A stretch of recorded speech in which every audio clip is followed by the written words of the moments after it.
Oi, gente, tudo bem?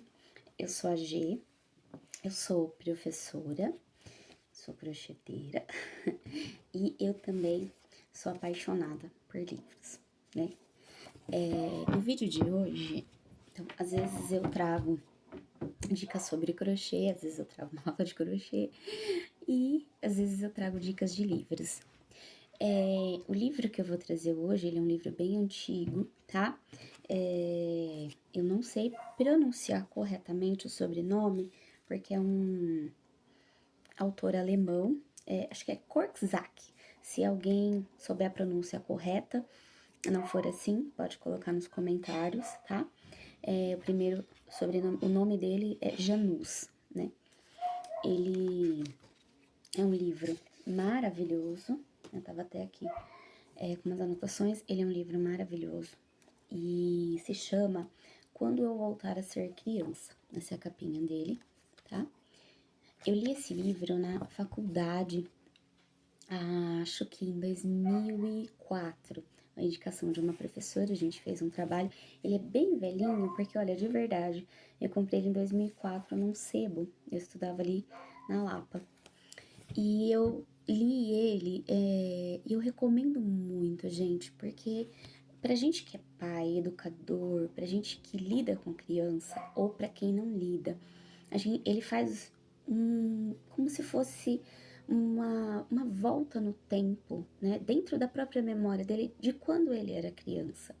E ele retrata muito o quanto a gente não tem paciência com as crianças, o quanto a gente não consegue entender a criança e como é difícil educar crianças, né?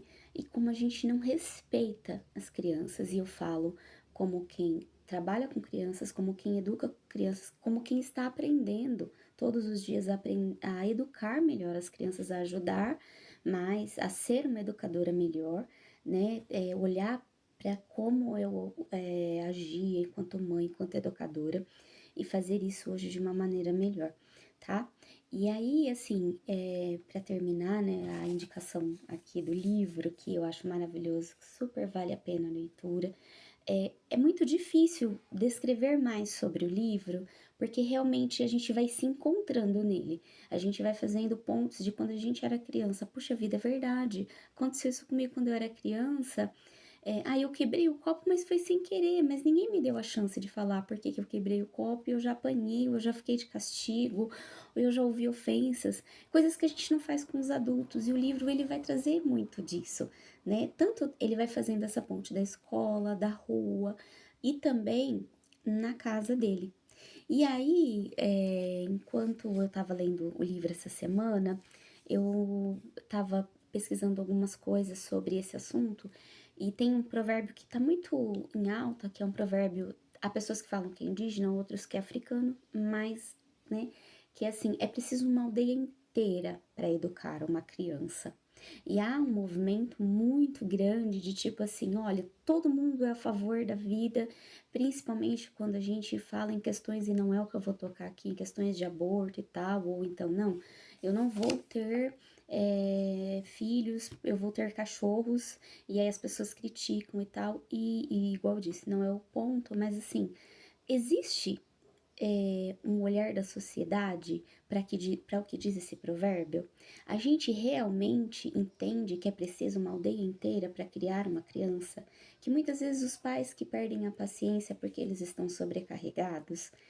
Mas, G, quem escolhe ter a criança são os pais. Sim, eu concordo, mas a gente quer ter crianças, né? A gente quer ter vida, a gente quer ter a continuação da nossa vida. Então, a gente precisa começar a conversar sobre isso, sabe? De levar essa filosofia de comunidade mesmo, da avó que ajuda, da tia que ajuda, da vizinha que ajuda, da rede de apoio de políticas públicas. Existe creche até 3 anos, e depois dos 3 anos, o que que principalmente essa mãe faz com essa criança? Para onde essa criança vai? Né? Então, são coisas para a gente pensar enquanto comunidade, para que a gente respeite um pouquinho do que o livro diz, né, sobre a vontade da criança, tá? Não é não educar, não é, sabe? Mas é entender que a criança tem o direito ao respeito também, desde que nasce, né? E que a gente precisa de várias pessoas para cuidar dela.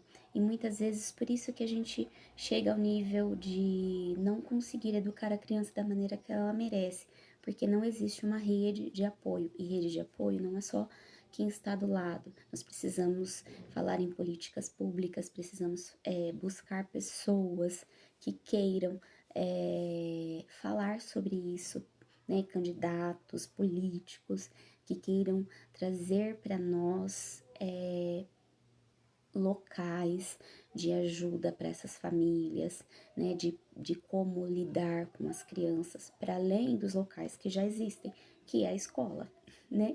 Que na verdade é praticamente o único lugar, a única rede de apoio que as famílias têm, tá bom? Fica a dica, sabe? Acho muito interessante a gente estar sempre conversando sobre educação. Não é fácil educar, não é fácil trabalhar com crianças, tá? A gente erra pelo excesso, pela falta, e assim, é o que a gente conseguiu fazer na hora e tá tudo bem, mas a gente pode começar e continuar a falando disso continuamente, tá bom? Até mais.